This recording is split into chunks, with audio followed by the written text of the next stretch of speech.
Mukunda jewellers లో కళ్యాణం గమనీయం sale 1,00,000 కొనుగోలుపై 10 గ్రాముల వెండి ఉచితం.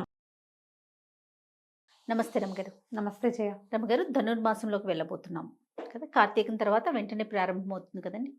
ఈ మాసం యొక్క విశిష్టత, అవలంబించాల్సిన విధి విధానాలు ఒక్కసారి మాట్లాడుకుందాం. కార్తీక మాసం తర్వాత వచ్చే మాసం మార్గశిర మాసం. అయితే మార్గశిరం మాసం రాగానే ధనుర్మాసం కాదు. మార్గశిరంతో సంబంధం లేదు దానికి. మార్గశిరంలో ధనుర్మాసం ప్రారంభం అవుతుంది. మార్గశిరమే ధనుర్మాసం కాదు. మార్గశిరంలో ధనుర్మాసం ప్రారంభం. మరి అప్పుడు మాసం అని ఎలా వచ్చింది? చెప్తాం అది చెప్పాలి.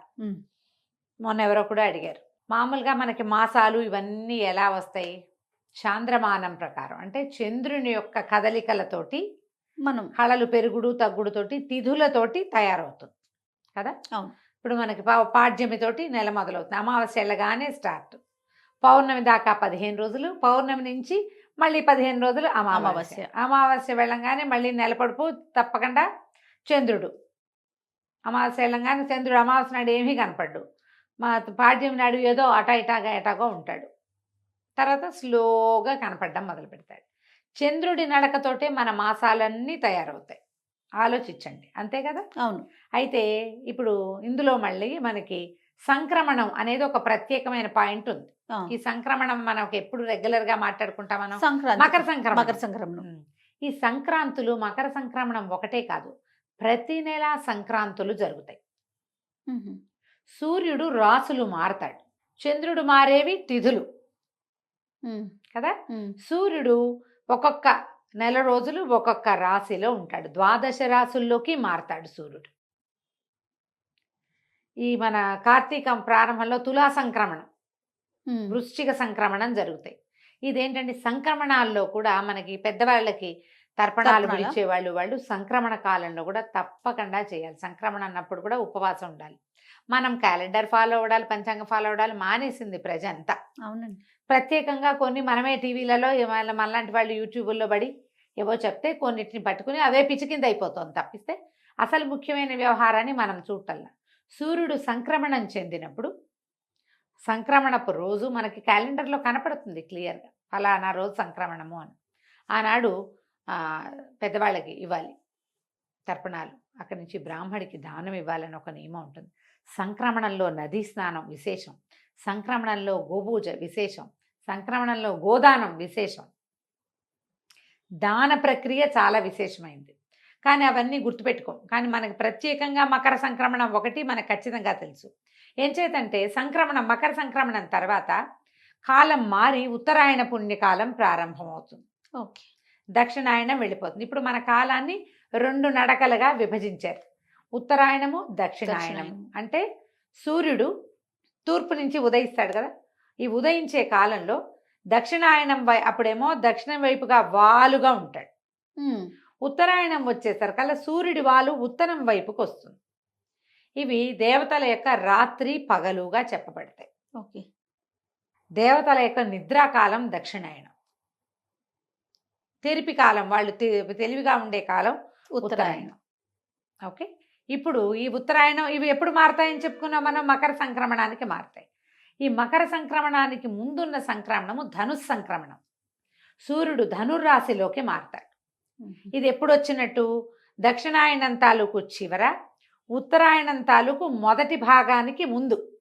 అందుకని దీన్ని ఎలా పరిగణించాలి, ఒక దేవతల యొక్క రోజు యొక్క తెల్లవారుజాము. ఒక్క రోజు యొక్క తెల్లవారుజాము. తెల్లవారుజాము అంటే ఎప్పుడు, సూర్యోదయాత్ పూర్వకాలము చాలా ప్రభావవంతమైన కాలం. మనం బ్రాహ్మీ ముహూర్తం అని చెప్పుకుంటాం. తెల్లవారుజామును లేచి 10 నిమిషాలు చదువుకుంటే బుద్ధి వికసిస్తుంది.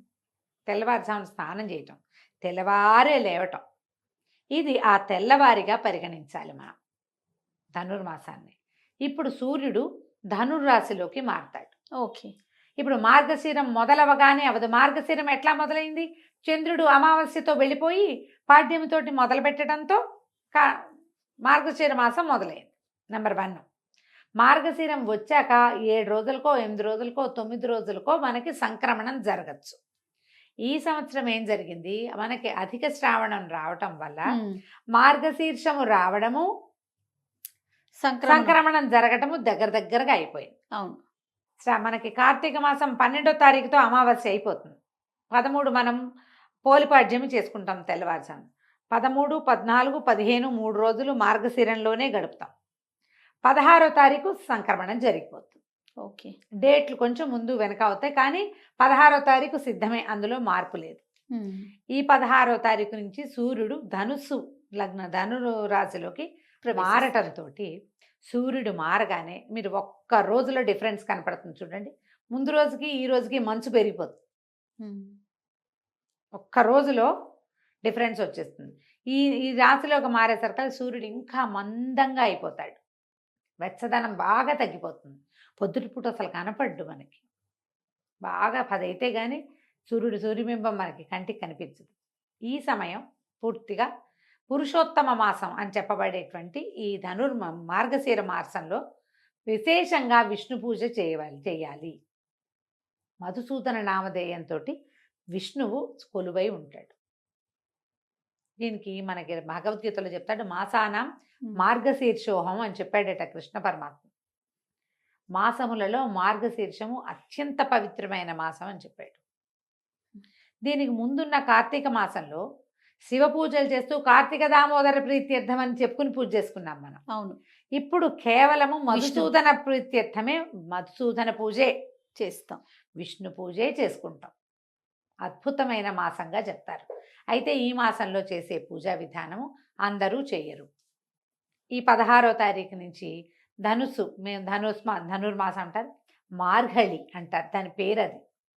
ఈ మార్గళిలో విష్ణు పూజ విశేషంగా చేయబడుతుంది. నెలగంటు పెట్టడం, దాన్ని నెలపట్టు అంటారు. ఇక్కడి నుంచి పూర్తిగా నెల రోజుల పాటు, అంటే మార్గశిర మొదలైన 4వ రోజున స్టార్ట్ అయింది ఇది. అంటే పుష్యమాసం వచ్చేయాలి కదా. అవును. ఈ ధనుర్మాసము అనేది మొదలయ్యేసరికి పుష్యమాసం వచ్చేస్తుంది. పౌష్యలక్ష్మి వికసిస్తుంది. అప్పటికి బంతిపూలు బ్రహ్మాండంగా వస్తాయి, వరి ఇంటికి చేరుతుంది, కొత్త అల్లుళ్ళు వస్తారు, సంక్రమణం వస్తుంది. సంక్రమణం పూర్తిగా భగవత్కాలము అది.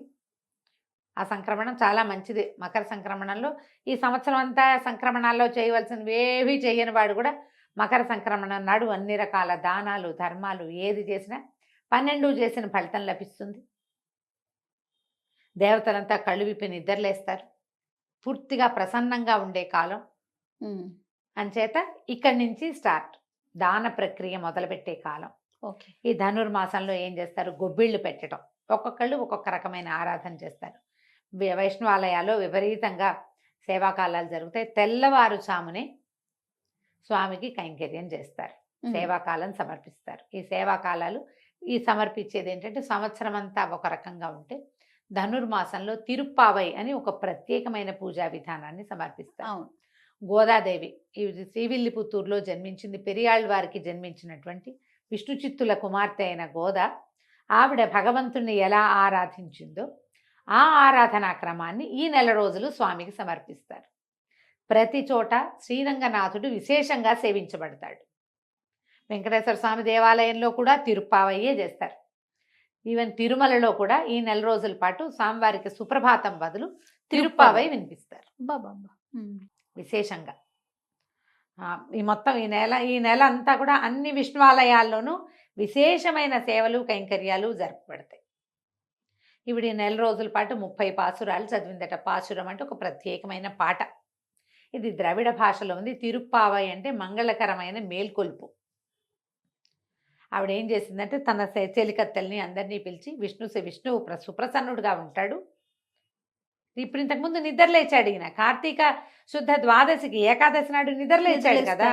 నిద్రలేచి అత్యంత ప్రసన్నుడుగా ఉంటాడు. ఆయనకి అత్యంత ప్రీతిపాత్రమైన మార్గశిర మాసము, సూర్యుడు సంక్రమణం చెంది దేవతలందరూ కొలువయ్యే కాలము. వాళ్ళందరూ నిద్రలేస్తారు. తెల్లవారుజామున ప్రబోధ సమయం కదా. అవును. వాళ్ళు నిద్రలు లేచే కాలం ఇది. ఈ సమయంలో గనక మనం భగవత్ సేవం చేస్తే భగవంతుడు మనని అనుగ్రహిస్తాడని చెప్పి తన చెలికత్తెల్ని అందరినీ పిలుస్తూ కృష్ణుడి గురించిన గాథలు ఆవిడ చెప్తూ రోజుకొక పాట చొప్పున ఆమె పాడింది. ఆ పాడిన 30 పాటలని ఇప్పుడు చెప్పుకుంటాం. ఇది అందరూ చేసేది చేయగలిగేది కాదు. ఎందుకంటే ఇది తిరుప్పావై ద్రవిడ భాషలో ఉంది. మనం చేయగలిగేది ఏమిటి, వాకిళ్ళు తెల్లవారుచామునే లేవటం, ఉమ్, వాకిళ్ళల్లో శుభ్రంగా వాకిళ్ళు శుభ్రం చేసుకుని చక్కటి ముగ్గులు తీర్చుకోవటం, వాకిళ్ళల్లో గొబ్బిళ్ళు పెట్టడం. 3-4 ఏళ్ళ నాడు నేను కోయంబత్తూరు వెళ్ళాను. ప్రతి వాకిలి తెల్లవారేసరికి ముగ్గులే చేయ. అవునండి. మనుషులు తక్కువ ఉన్నారు, ముగ్గులు మాత్రం బ్రహ్మాండంగా ఉన్నాయి. తెల్లవారి 6 o'clockకి బయలుదేరితే వీధులన్నీ ముగ్గులే. 6ంటికే మంచు చలి అయినా సరే నర్సీపట్నం దగ్గర బాగా ఎక్కువ చలి ప్రదేశం ఒకటి ఉంది.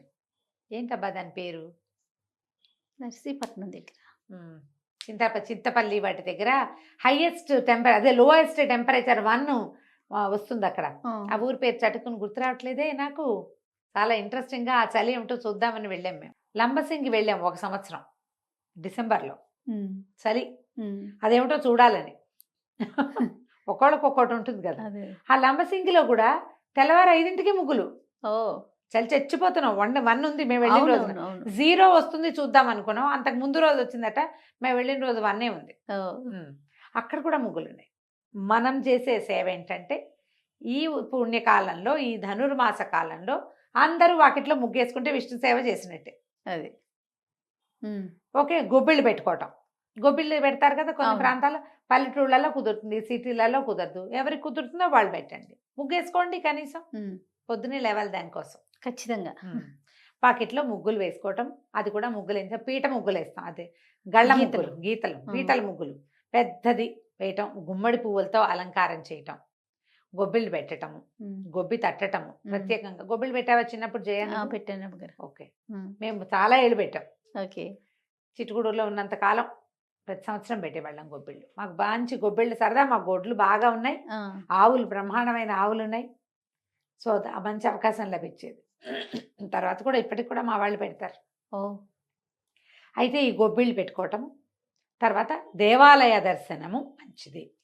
ఇందులో ఈ 30 రోజుల ధనుర్మాసంలో 10 రోజులైనా ఈ సేవాకాలాన్ని చూడడం, 8 రోజులైనా, 6 రోజులైనా, 2 రోజులైనా, కనీసం 1 రోజైనా విష్ణువాలయ దర్శనం మంచిది. ఓకే. ఎలా అవకాశం ఉంటే అట్లా. ఇప్పుడు తిరుపావై చెప్పడం, నాకైతే తిరుపావై రాదు. ప్రతి సంవత్సరం నేను అడుగుతూ ఉంటాను, మీరు ఇదే చెప్తున్నారు. నేను నేర్చుకోలేదు. ఈ సంవత్సరం నేర్చుకుందామని ట్రై చేశాను జయ. నిజంగా సుమన్ టీవీ కోసమే. అవకాశం లభించల. అదే కొద్దిగా శ్రద్ధారాహిత్యం కూడా. ఎండాకాలం అవకాశం లభించినప్పుడు శ్రద్ధ లేదు. శ్రావణ మాసం వచ్చేసరికి అవకాశం తప్పిపోయింది. ఎవరి దగ్గరైనా కుదురుగా నేర్చుకుని వచ్చే సంవత్సరం ఏమైనా చెప్పగలనేమో ట్రై చేస్తా. ఓకే. సరే, అవకాశం ఉన్న వాళ్ళు మీకు రాకపోతే అది చదవాల్సిందేనని పెట్టుకోవద్దమ్మా. అలాంటిది ఏమీ లేదు. మనం ఏం చేయొచ్చు అంటే, ఇది ధనుర్మాసం మంచిదని మనకు తెలుసు, ముగ్గులు వేసుకుంటాం మనం. మనకు తిరుపావై రాదు, లేదు పూజ, అసలు మనం వైష్ణవులం కాదు, ఏం పర్వాలే. కానీ విష్ణువే జగన్నియామకుడు, ఈ ప్రపంచాన్ని నడిపించేవాడు ఆయనే. ఆ కాలమే చేయక్కర్లా, ఏదో ఒక చేతకొచ్చిన సేవాకాలం చేసుకోవచ్చు మనం. ప్రతిరోజు కృష్ణగాథలు వినొచ్చు, చదవచ్చు. విష్ణు సంబంధమైనది ఏ స్తోత్రమైనా చదువుకోవచ్చు. కృష్ణాష్టకం చదవచ్చు, అచ్యుతాష్టకం, నారాయణాష్టకం, గోవిందాష్టకం, మధురాష్టకం, జగన్నాథాష్టకం, ఏదైనా చదువుకోండి. విష్ణు సహస్రనామం చదవండి, అన్నిటికంటే అద్భుతమైంది. చిన్నదో పెద్దదో, కృష్ణాష్టకం మరీ బుజ్జిది, అన్నిటికంటే చిన్నది. నాకు విష్ణు సహస్రనామాలు చెప్పించాలని ఎప్పటి నుంచి అడుగుతున్నాను రమ్మగారు. తిరుపావై తప్పించేసుకున్నారు. సరే, ఓకే, అది ద్రవిడ భాషలో ఉంటుంది, నిజంగానే కష్టసాధ్యం. కానీ విష్ణు సహస్రనామాలైనా పెట్టుకుందాం రమ్మగారు. ఒక 2 లైన్లు, లేకపోతే 4 పెట్టుకుని దాని అర్థం చూద్దాంలే జయ, చెప్తాం. భగవంతుడు దానికే అవకాశం ఎప్పుడో ఇస్తాడంటారా? ఏమో, చూద్దాం. ఇన్నిటికి ఇచ్చాడు, దానికి ఇస్తాడేమో. మీ అవకాశాలను బట్టి ఎక్కడ మన దగ్గర వేణుగోపాల స్వామి గుడి, రామాలయము, తర్వాత వెంకటేశ్వర స్వామి గుడి, నరసింహస్వామి గుడి, ఏ దేవాలయానికి వెళ్ళినా సేవాకాలం జరుగుతుంది. తప్పకుండా స్వామిని దర్శించండి, ఆండాళ్ళని దర్శించండి. ఆమె మానవ స్వరూపంలో జన్మించింది. భగవంతుణ్ణి చేరటానికి ఎలాంటి ప్రీతిపాత్రమైన పని చేసినా భగవంతుడికి ప్రీతి దేనికి చెందుతాడు? శ్రద్ధ, భక్తి ఉంటే చాలని చెప్పింది. అవి 2 ఉంటే చాలని ప్రపంచానికి చాటి చెప్పిన తల్లి. ఈ 30 రోజులు ఆమెను పూజిస్తారు ప్రత్యేకంగా.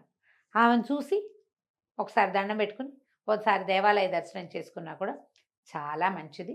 మీ అవకాశాలను బట్టి చేయండి. ధనుస్సు వెళ్ళగానే చివరికి ఏం చేస్తారు, చివరి రోజులో గోదా కళ్యాణం, గోదా రంగనాథ స్వామి కళ్యాణం చేస్తారు. కళ్యాణం చేస్తారు. అవకాశం ఉంటే ఏదైనా రంగనాథ స్వామి దేవాలయమో క్షేత్రానికి వెళ్ళటమో ప్రయత్నం చేసి చూడండి, మీ కుదిరికను బట్టి. తప్పకుండా. మేము ఈ అవకాశాన్ని బట్టి చేయొచ్చు. ఇది ధనుర్మాస విశేషం. సంతోషం రమగారు. నమస్తే. నమస్తే జయ.